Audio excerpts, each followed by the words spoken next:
Oi. Feliz sábado, igreja. Quem está feliz, amém. Quem está gostando da programação, diga eu. Isso aí, bênção de Deus. Eu vou pedir às pessoas que estiverem aí fora da igreja que possam entrar, né? A não ser quem esteja no banheiro. Mas vamos entrar, pessoal, porque estamos chegando na parte final do culto, a hora da mensagem. Seria interessante que todos estivessem dentro da igreja. Bom, eu gostaria de dar os parabéns aqui a todo o movimento que foi feito aqui no departamento infantil. Foi muito bom a peça, muito bom mesmo, figurino, a atuação. Foi muito boa mesmo. Até as crianças ficaram emocionadas com a encenação aqui feita por vocês. Viu? Deus continue abençoando o Ministério Infantil. E, cara, a ideia é essa. Muitas das vezes as pessoas não estão talvez tristes de vir à igreja, é porque a gente não se dedica para oferecer a Deus o melhor. Né? Isso acaba, a igreja ofereça o melhor culto que você puder a Deus, o melhor louvor, o melhor sermão, a melhor organização possível, porque você não está fazendo para ser humano nenhum, nós estamos fazendo para Deus. Né? Eu lembro que essa semana eu estava indo em Arapiraca com o Pedro, e eu não sei o nome daquele bairro ali. Sabe o nome daquele bairro ali, Pedro? Que a gente passou em frente à igreja católica? É Bom Sucesso, né? Pronto, no Bom Sucesso. Eu estava com o Pedro e a gente passou. Aí tem a igreja aqui, a igreja católica, do lado o salão paroquial. Eu não sabia, no momento não soube identificar o que estava mais cheio, se era o salão paroquial ou a igreja. Tinha gente, acho que até em cima, assim, ó, na janela, assim, ó. E o que é isso, gente? É uma fé errada. Não. Eu acho que é errado é a nossa fé aqui, que está se apagando aos poucos. E quando a fé se apaga, a gente morre. Então, pegando esse exemplo bonito dos irmãos da igreja católica, de se dedicarem ao máximo, de estarem ali presentes de corpo e alma, nós que conhecemos a verdade de uma maneira mais profunda, por que não agir como agimos no passado? Né? Era para a gente ter mais força de vontade para as coisas de Deus, mais do que eles. Mas parece que não é, né? Eles têm mais força do que a gente. Eles têm mais fé do que a gente. E como eu sei disso? Medindo o termômetro da igreja.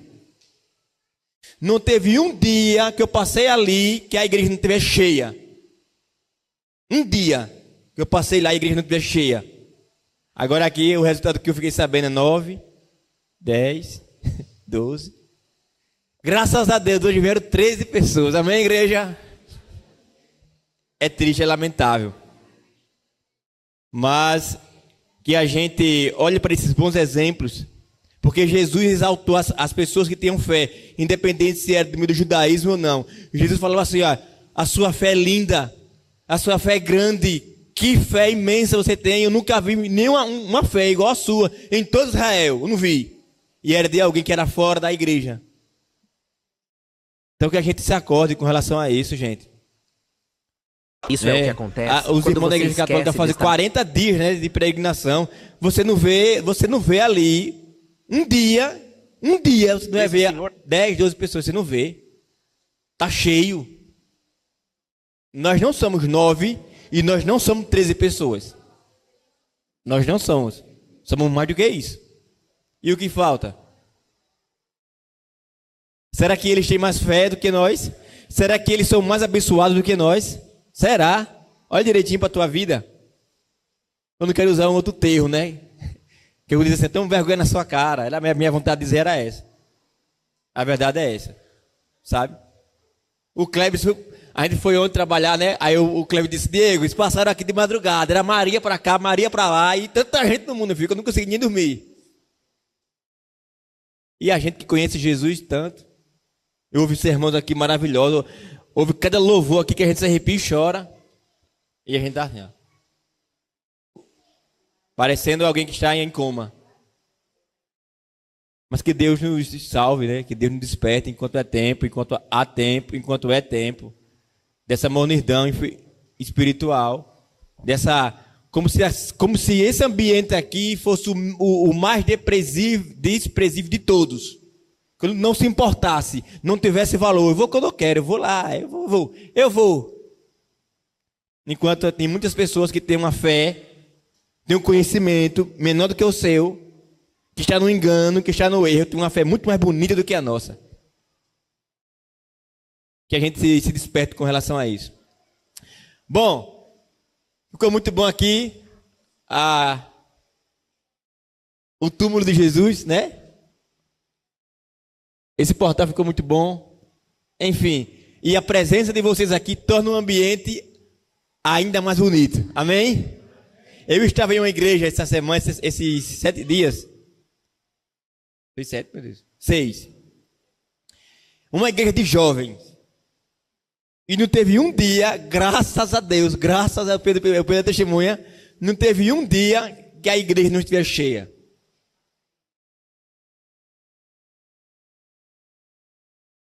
E vamos ver se a gente consegue montar uma classe lá. 3 pessoas tomaram a decisão pelo batismo lá, 3.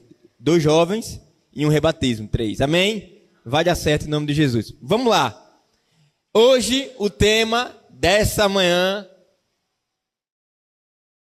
ética e o quê? A ética e a moral de quem? De quem ali, ó? De Jesus. E o sermão dessa manhã, eu começo ele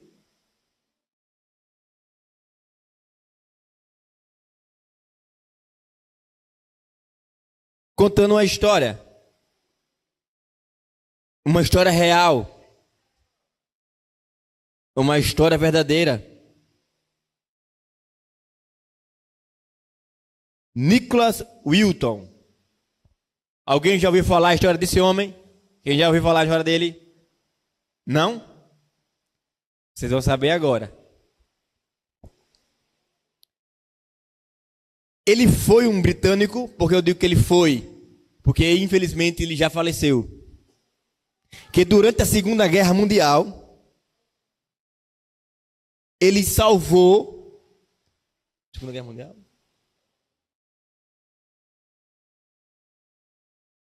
Quase 700 crianças das mãos dos nazistas em 1938, na Tchecoslováquia. Isso. Ele organizou um esquema seguinte: ele pegava a criança, colocava ela no trem e já tinha uma família esperando na Grã-Bretanha essas crianças. E essas crianças saíam daquela zona de conflito, atravessava o país e ia para o outro país lá. E lá as crianças eram adotadas por outras famílias. Infelizmente, em um desses trens foi abortado, foi capturado. E as crianças que estavam ali naquele último trem não tiveram a mesma sorte dos demais. Algum tempo depois, um dia, quando a sua esposa estava organizando a casa, eu acho que era parte do térreo. Isso. Ela limpando lá, aí descobriu uma agenda. E lá estava o nome das crianças, o nome completo, a idade, para onde, quem ia adotar, a família, que horas ia sair o trem, enfim, toda aquela agenda. E ela chamou ele, perguntou: que é isso? Aí ele contou a história e ela disse: mas rapaz, que coisa linda você fez. E por que você nunca contou isso para alguém? Ele disse que não sentia a necessidade de expor essa situação. Essa agenda chegou em um programa de televisão de Londres. E a gente vai ver agora no vídeo um pouco daquilo que eu falei aqui de uma forma visível. Pode jogar aí, Eric.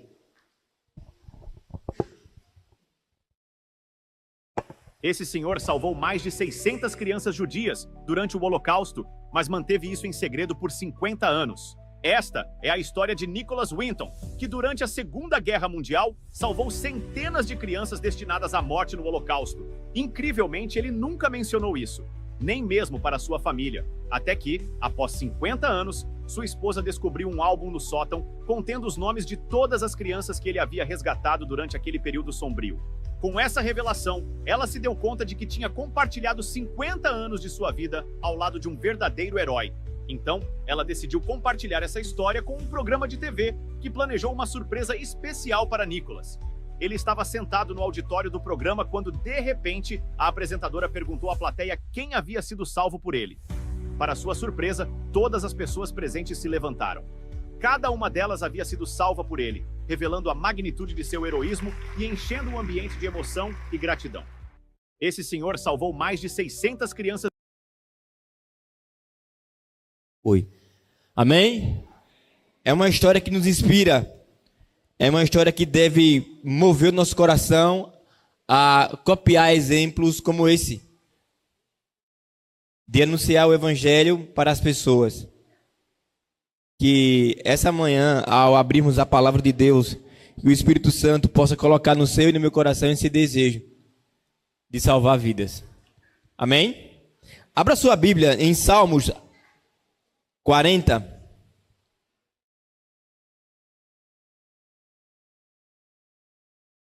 O versículo é o versículo 8.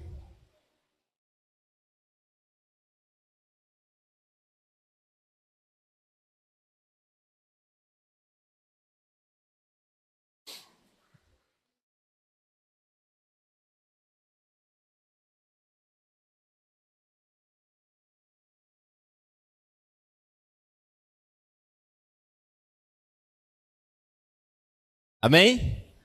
Vamos orar?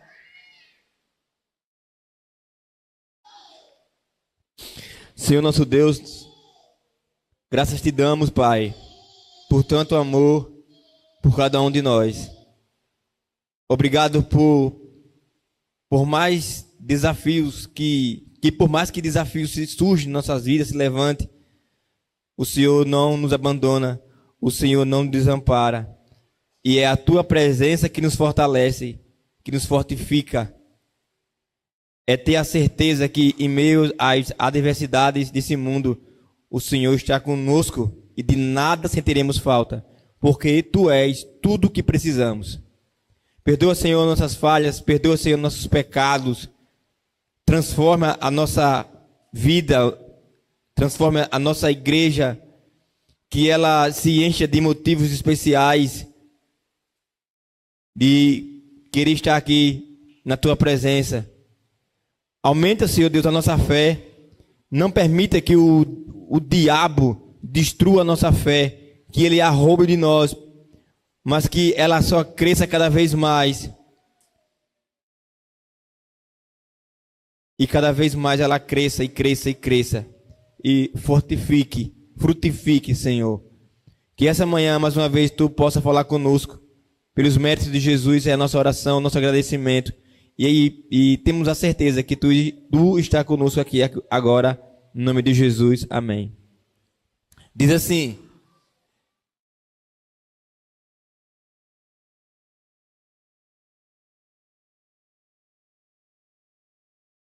esse é um texto que foi escrito por Davi. E olha o que o Davi escreveu: eu tenho prazer em fazer a tua vontade. Ó meu Deus, guardo a tua lei no meu coração. Por que ele utilizou o termo guardo a lei no meu coração? Porque quando nós falamos de amor, de algo que nós gostamos, nós sempre apontamos para onde? Para o coração. O que Davi está tentando nos dizer é que, apesar de ser falho como ele era, ou como ele foi, apesar de ser um pecador como você e como eu sou, ele era sincero quando escrevia e falava do amor que ele tinha por fazer a vontade de Deus. Errar não significa que você não ama. Errar significa que você é um pecador como eu sou.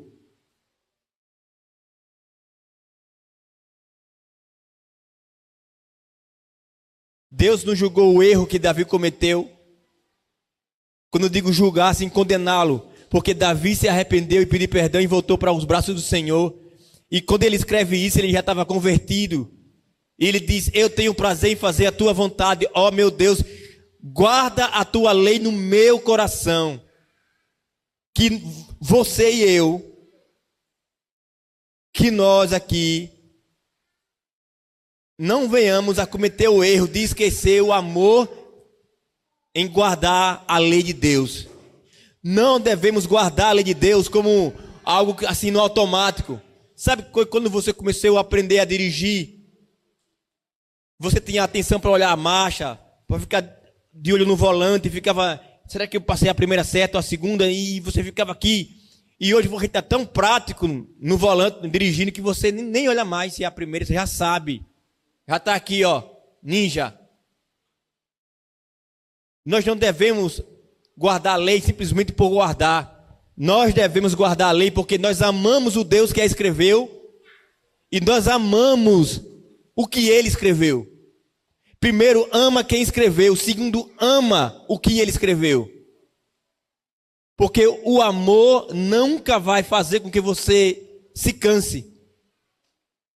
Você que é pai, você que é mãe, essa manhã está aqui. Quantas vezes os seus filhos te magoaram? Quantas vezes eles se irritaram ou te irritam? A raiva pode até vir, ela pode até surgir, mas nunca você vai olhar para ele e vai dizer: eu não amo mais meu filho. Jamais. Nós temos que ter esse mesmo prazer pelo autor da lei e pela lei que ele escreveu. Sabe, uma maratona, diz que a parte mais difícil da São Silvestre é a Brigadeiro. Diz que lá na Brigadeiro é uma ladeira muito ampla e grande. E é ali que se decide quem vai ganhar a São Silvestre ou não. O meu temor é que a nossa fé esteja chegando na Brigadeiro. E nós já estamos sem força, já estamos cansados e não queremos mais continuar. Mas lembre-se que depois da Brigadeiro vem a linha de chegada. Vem a vitória. E será que a gente vai ser derrotado tão perto da linha de chegada? Mais do que nunca, nós devemos se policiar com relação a isso. Não importa como você começou a corrida, mas o importante é que você chegue no final. Diga amém. Não é como você começou a corrida, meu irmão, minha irmã, mas é como você vai chegar no final da corrida. Quantos não começaram a correr lá atrás e no meio do trajeto desistiram, abandonaram? Mas Paulo diz que os vencedores permanecerão, eles têm um objetivo. E Jesus lá em Apocalipse diz: só vai vencer quem permanecer até o final. Não desista. Nem que você seja se arrastando lá, mas chegue. Tem um texto aqui, no Desejar de Todas as Nações, que fala assim: Cristo veio para fazer a vontade de Deus, e sua vida foi exemplo perfeito de obediência a essa vontade. Sua maneira de viver mostra o caráter de Deus, refletindo o amor e a justiça de Deus para com as pessoas. Quando você olha para Jesus, quando você olha as histórias de Jesus, você está enxergando Deus de forma direta. Por que foi que as crianças choraram aqui? Por que foi que as crianças choraram aqui? Isso. Amém? O que ela falou aqui? Amém? O Espírito Santo estava aqui. E o Espírito Santo tocou no coração delas de tal ponto que, mesmo sem uma ensinação, que para nós adultos é uma coisa simples, mas para elas, no mundo delas, era algo terrível. E elas não quiseram ver. Teve um até que saiu. A Luana foi um pequenininho aqui. Somente o Espírito Santo vai tocar no nosso coração para que você possa entender o tamanho da obra redentora que Jesus fez na nossa vida ou nesse mundo. Somente o Espírito Santo vai fazer com que você entenda que ele não merece ser abandonado, ele não merece ser largado, ele não merece ser o quê? Rejeitado. Ou o que Judas fez com ele, vendido por 30 moedas de prata. E sabe de onde vinham essas moedas? Sabe qual foi o dinheiro que Judas vendeu a Cristo? Dinheiro de dízimo e oferta. Dinheiro do templo.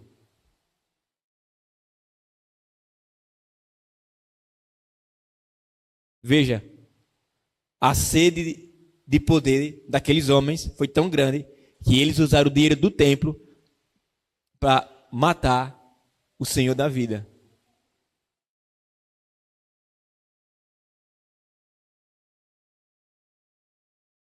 A santa lei de quem? De Deus. Abra aí rapidinho a sua Bíblia.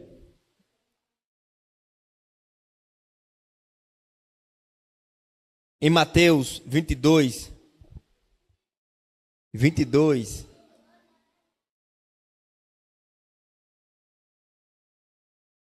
Versículo 36.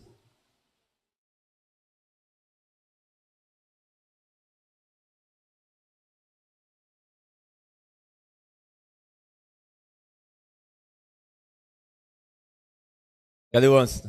Ele depois quer falar um negócio com você. Amém?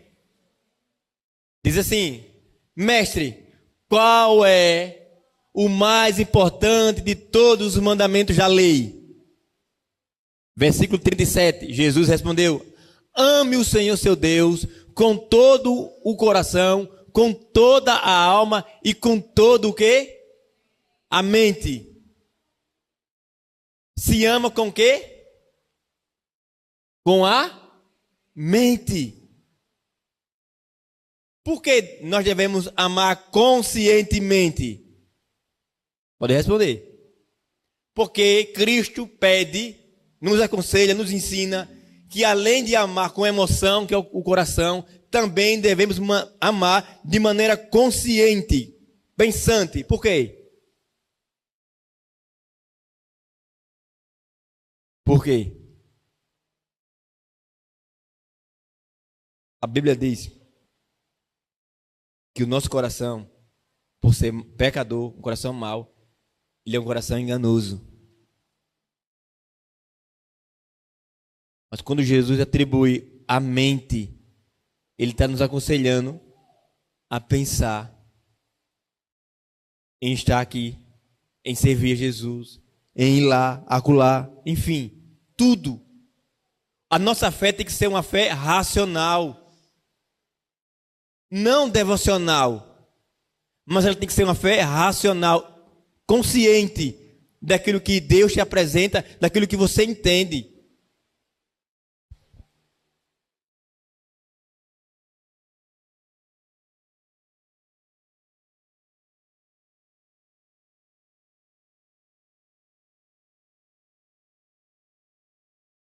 Daquilo que você entende.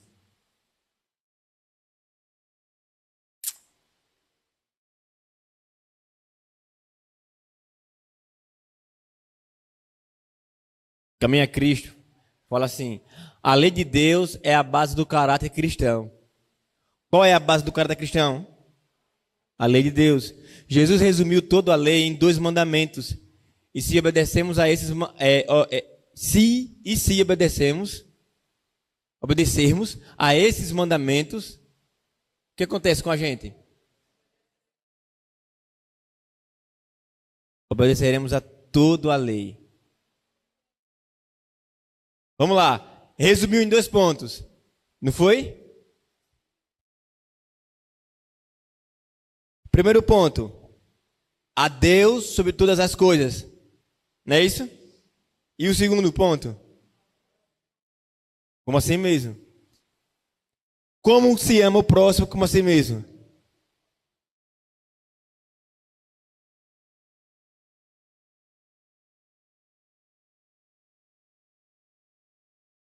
E também fazendo com o próximo aquilo que a gente quer que faça com a gente. Por exemplo, a nossa introdução falou de quem? Nicolas.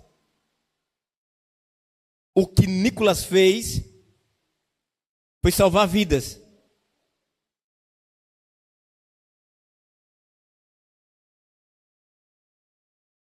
O que Cristo está fazendo todos os dias no santuário celestial? Não é salvar vidas? Tem misericórdia de nós quando você está por um aperto e você clama a Deus por misericórdia, por perdão.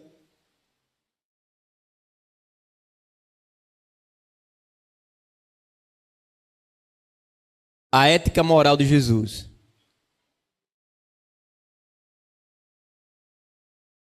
Em Mateus 6, volta umas páginas aí, versículo 14.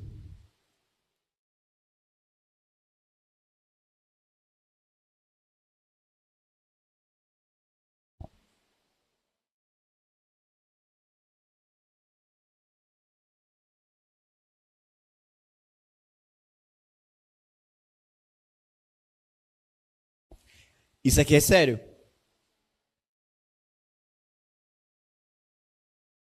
Aqui está um dos maiores segredos para se chegar à vida eterna.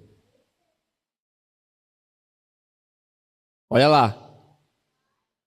Disse Jesus, pregando: porque se vocês perdoarem as pessoas que ofenderem vocês, o Pai de vocês, que está na onde? Também perdoará quem? Então, olha só. Olha só. Se eu perdoo, eu sou o quê? Perdoado. Olha o versículo 15. Mas, se não perdoarem as pessoas, o Pai de vocês também não perdoará as ofensas de vocês.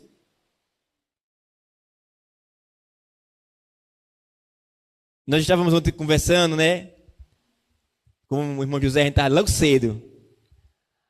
Aí eu brincar com ele e falar assim: irmão, uma mão lava a outra. Aí ele disse: é verdade. Ele disse: e as duas mãos lavam o corpo todo. Eu falei: amém. Irmãos, nós só iremos alcançar a misericórdia de Deus quando você perdoa. Porque Jesus não vai dar perdão para mim se eu não dou perdão para ninguém. Lembra a história do homem que foi perdoado uma dívida muito alta? Jesus conta essa parábola e disse que o homem devia, vamos dizer assim, 1 milhão. Disse que não tem condição para o rei de pagar. Aí o rei disse: não, eu vou te perdoar. E quando aquele homem saiu, ele foi procurar uma pessoa. E essa pessoa estava devendo a ele 1.000. Ele disse que ele pegava o homem pelo colarinho, né, pelo pescoço, levantava ele e dizia: pague-me, pague-me. Os servos do rei viram a cena e voltaram depressa para contar para o rei. O servo de Deus é os anjos. Eles estão aqui observando tudo, estão relatando tudo. O rei é Deus. E disse: Senhor, aquele homem não perdoou o irmão. O Senhor o perdoou, mas ele não perdoou. Diz que os encarregados do rei foram até onde estava aquele homem, o prenderam e o jogaram onde? Na masmorra, na cela, na prisão. E a história diz assim: que lá haverá choro e o quê? E ranger de dente. Isso é morte eterna. Se eu não perdoo a pessoa que me magoou, jamais eu chegarei nas mansões celestiais.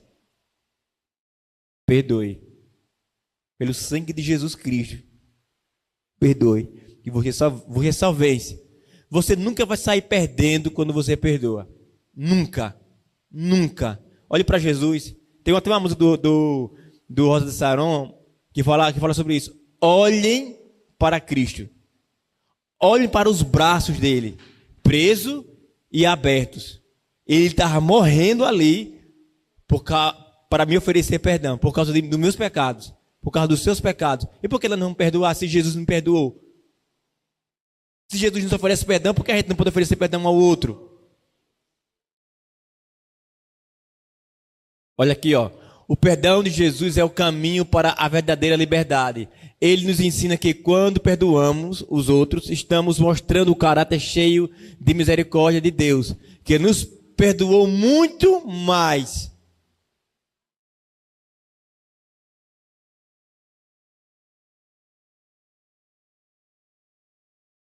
Quem perdoa mais? Deus ou nós?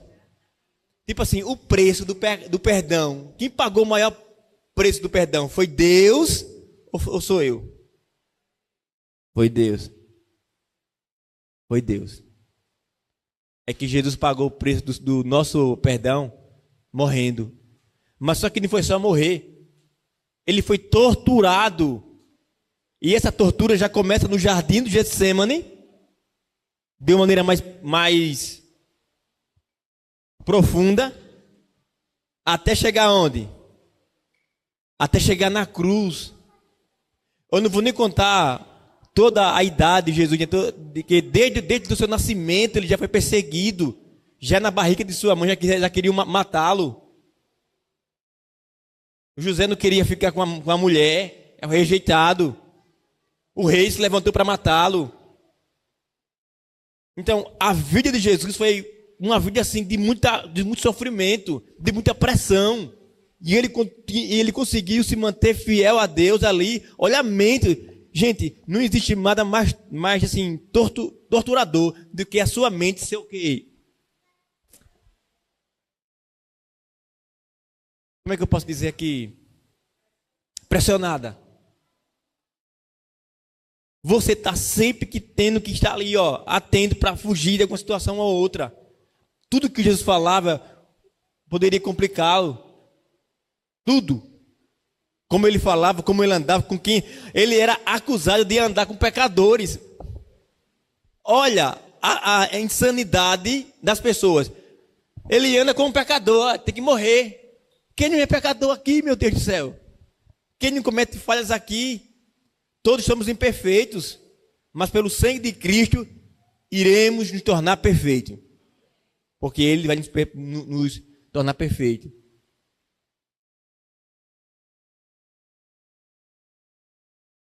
Olhe por aqui.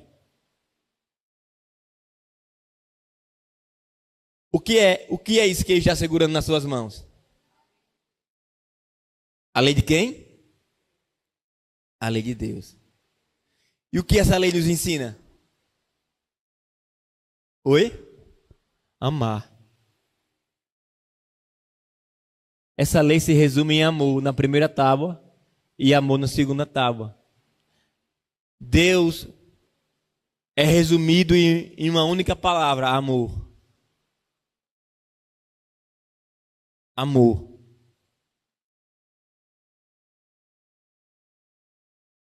Isso aqui é tão sagrado. Essa lei é tão sagrada.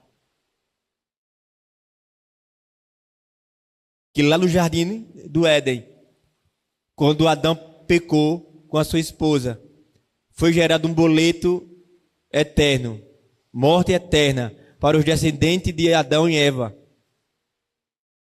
A coisa era tão séria, mas era tão séria, que ninguém poderia pagar essa conta. Anjos quiseram se colocar à disposição do reino do universo para dizer: Senhor, deixa que eu pago essa conta. E eles não foram aceitos o sacrifício que eles ofereceram. Muitas pessoas cometem o erro de falar assim: eu obedeço à lei de Deus, eu ando no caminho de Deus, como se isso desse a ele direito algum de dizer assim: olha, eu tenho que entrar aí, porque eu guardo a lei. Eu sou fiel a Deus. Eu tenho que entrar aí. Por que você vai entrar no céu? Por que você vai entrar no céu? Pela graça de Cristo, porque Ele morreu por nós. Mas uma coisa anula a outra? Não, não anula. Mas o que eu quero enfatizar aqui, eu quero afirmar aqui essa manhã, é que você vai para o céu pela graça de Deus. Enoque está no céu, não porque ele não pecava. Eita, agora não, porque se fosse assim, Jesus ia fazer o que aqui? Se eu consigo parar de pecar, então Jesus ia fazer o que aqui? Se eu consigo fazer tudo que a lei pede, o que é que Jesus ia fazer aqui? Eu, você, nós, Enoque, Elias, Moisés, todos, eles só chegaram até o céu por causa de quem? De Jesus. E por que ele está segurando essas tábuas na mão? É para dizer que isso é tão sagrado, mas é tão sério que a morte veio. Quando eles desobedeceram, alguém morreu ali naquele dia, mas não foram eles que morreram, literalmente, mas que morreu ali foi Deus. Deus que assumiu o preço, né? A dívida. Foi Deus que pagou a conta. E Ele continua pagando essa conta até hoje. Mas a gente está fazendo pouco caso disso.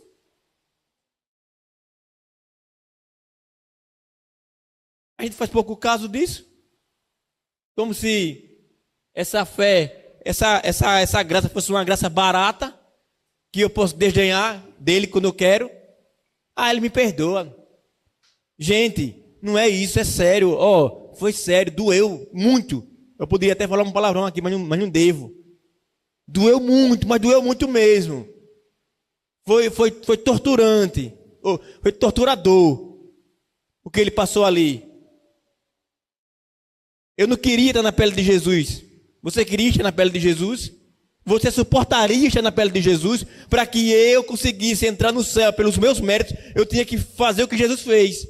Suportar o que ele suportou. Quando nós iremos suportar o que ele suportou? Nunca. A gente toca Jesus por coisa tão supérflua.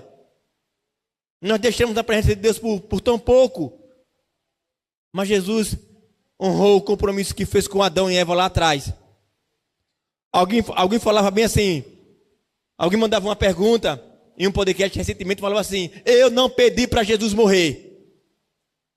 Eu não pedi para ele morrer no meu lugar. Eu não pedi. Boa. Aí Deus respondeu: verdade. Você não pediu para que eu morresse no seu lugar. Mas eu não lembro de você pedir para eu te criar. Não lembro. Alguém pediu aqui para nascer? Alguém pediu aqui para nascer? Você usa esse argumento na hora porque Cristo morreu. Eu não pedi para morrer, para que ele morresse. Mas você também não pediu para nascer e ele mesmo assim o fez. Que amor é esse? Que ele nos oferece todos os dias. Todo santo dia ele nos oferece isso. O apelo dessa manhã aqui: não coloque nada no seu coração no sentido de que possa tirar o lugar de Deus. Não coloque um filho, não coloque uma filha, não coloque um esposo, não coloque uma esposa, não coloque o ouro, não coloque a prata, não coloque a fama, não coloque uma casa, não coloque nada no lugar que só pertence a quem? A Deus. E que essa manhã, o sábado de aleluia, né? É o sábado do descanso. É o sábado da celebração. É o sábado da vitória. Porque no 7º dia, o Senhor Deus descansou de toda a obra que havia feito. Ele descansou lá atrás. E quando ele morreu, ele também descansou no 7º dia. Mas no primeiro dia da semana, ele se levantou. Porque o primeiro dia da semana é dia de trabalho. Mas no 7º dia ele descansou. Porque a morte que nós passamos nesse mundo é um descanso. Descansamos. Até ouvir o ressoar da última trombeta. E aqueles que estão dormindo, o sono dos justos, acordarão para nunca mais dormir. Amém? Que Deus possa te abençoar. É bom estar aqui com vocês. É muito bom ter vocês aqui. Quando vocês não estão aqui, isso aqui se torna triste, se torna vazio. Mas quando vocês estão aqui, o clima é outro. É um clima de alegria, de felicidade. Se eu falo isso e eu não tenho 1% do amor de Deus no coração, tipo assim, quando eu digo assim, eu não amo como Deus ama, meu amor é um amor falho. Se eu me alegro, imagina o coração de Deus. Deus celebra essa manhã a vida de cada um aqui. Mas Ele também quer celebrar amanhã à noite. Aqueles que puderem estar aqui. Ele quer celebrar, porque amanhã é dia de vitória. Amanhã vai completar quase 2000 anos que Jesus venceu para todo sempre o mal. E a vitória dele é a sua, é a minha, é a nossa. O passaporte está nas mãos. Não jogue fora. Vamos louvar?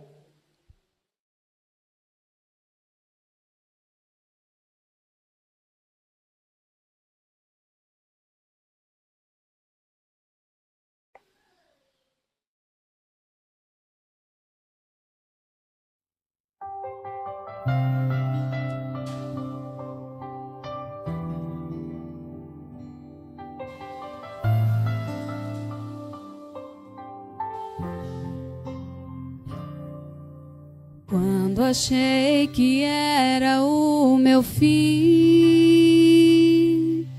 e que valor algum havia em mim, estava perdido e sem chão, sem rumo certo. Então eu lembrei da tua voz, eu sabia que estavas por perto,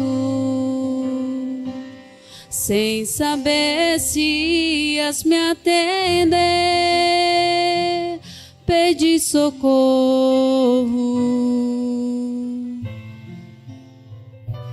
Não mereci, mas me salvou e ainda me disse que eu tinha valor. Seu amor pagou um preço por mim, muito antes de eu sequer existir. Mas em teu plano divino me tinhas em teu livro, eu era valioso pra ti, e eu não sei como vou retribuir esse amor tão grande que não tem fim. Mas te dou a minha vida, que a falha é finita, mas se amastes mesmo assim, eu a devolvo a ti. Oh, eu a devolvo a ti.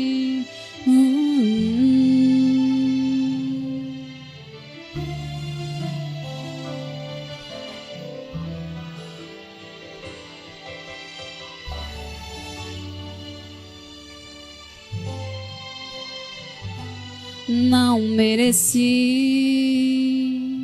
mas me salvou e ainda me disse que eu tinha valor. Seu amor pagou um preço por mim, muito antes de eu sequer existir. Mas em teu plano divino me tinhas em teu livro, eu era valioso pra ti, e eu não sei como vou retribuir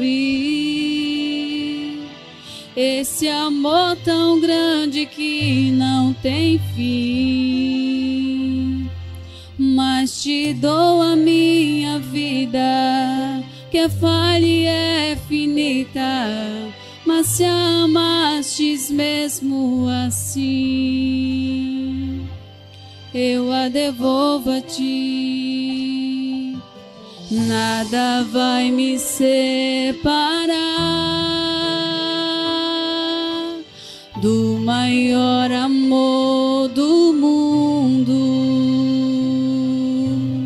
Todos podem me deixar, se eu tiver a ti, se eu tiver a ti, tenho tudo. Teu amor pagou um preço por mim, muito antes de eu sequer existir. Mas em teu plano divino me tinhas em teu livro, eu era valioso pra ti, e eu não sei como vou retribuir esse amor tão grande que não tem fim. Mas te dou a minha vida, que a falha é finita, mas se amastes mesmo assim, a devolvo a ti. Oh, oh, eu a devolvo a ti. Eu a devolvo a ti. Amém. Amém? No casamento judaico, para que o rapaz pudesse se casar, ele teria que pagar uma quantia ao pai da noiva, que era o dote. Depois que ele pagava essa quantia, ele poderia se casar com ela. Como é que Cristo chama a igreja? Noiva. Então, para que Cristo casasse com a igreja, ele teve que pagar o dote. E qual foi o dote? Como foi que ele pagou o dote? Que dote foi que ele pagou? O diabo disse: você quer essa igreja para você? Vai custar muito caro. O dote é esse aqui, ó. E Jesus pagou o dote. Ele pagou o preço para que a igreja estivesse eternamente do lado da luz, do lado da verdade, do lado da justiça, do lado do amor. Amém? Eu gostaria de terminar o sermão dessa manhã com essa imagem aqui, que foi a mesma que eu comecei o sermão. Pode aumentar, o máximo que você puder. Aê! Quando todos os convidados estavam sentados na plateia, nesse programa de TV, a apresentadora perguntou: fique em pé, uma pessoa aqui que foi salva por causa desse homem. Aí uma pessoa se levantou, ficou em pé. Se tem mais alguém aqui que foi salvo graças à atitude desse homem, aí uma outra pessoa ficou em pé. E ela continuou: tem mais um, e de repente fiquem em pé todos os que estão aqui, que foram salvos por esse homem, ou salvos. E de repente toda a plateia ficou em pé. A minha ideia essa manhã é fazer com que a sua mente imagine, faça uma viagem, e quando você chegar no céu, Jesus falar assim: você vai ser assentado, e ao lado de você vai estar várias pessoas que você nunca viu, você não teve ideia. E Jesus vai falar assim: fique em pé, todas as pessoas, imagina o seu nome, Jesus falando, que conheceu a mim por causa de você. E de repente as pessoas começarem a ficar em pé, porque através do seu testemunho, através da sua vida, eles conheceram a verdade. Quando a gente não vem para aqui, a gente está fazendo pouco caso. Irmãos, as pessoas da Igreja Católica, da Assembleia, vou falar o nome, elas também têm compromisso. Elas também têm o que fazer. Mas por que as igrejas deles estão cheias e as nossas estão vazias? Será que ele tem mais amor por Deus do que a gente? Será que eles são mais tementes a Deus do que nós?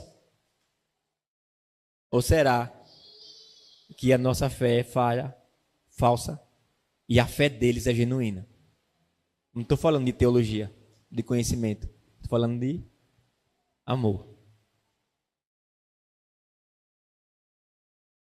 Jesus sabe porque você não está vindo. Mas em meio a essas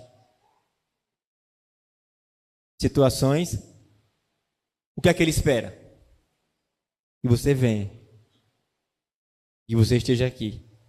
Amém? Amanhã vai ser nosso encerramento. Eu acho que ele merecia o presente e a alegria, como ele tem nas outras igrejas, de ver as igrejas cheias. Amém? Amanhã você é o convidado dele para estar aqui. Amém? Em nome de Jesus. Não falte. Venha celebrar a vitória do Rei dos Reis sobre o mal. Ontem eu levei meu sobrinho, tenho 4. Ia levar os 4, mas só um foi. Quando terminou o filme, eu perguntei a ele: o que foi que você mais gostou do filme de Jesus? O que eu mais gostei foi quando a criança que o pai está contando a história foi acordar os irmãozinhos para contar para eles sobre Jesus. Os nossos irmãos estão dormindo aí fora. Vamos contar para eles sobre Jesus? Amém?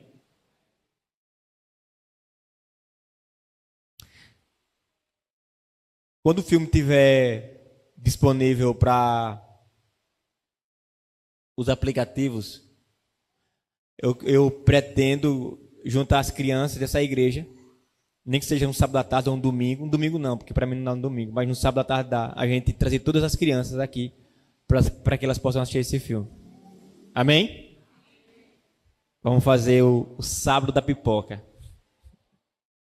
Amém? Vamos orar. Senhor nosso Deus, nosso Pai, nos perdoe pela nossa desconfiança, pelas nossas incertezas, pela nossa teimosia,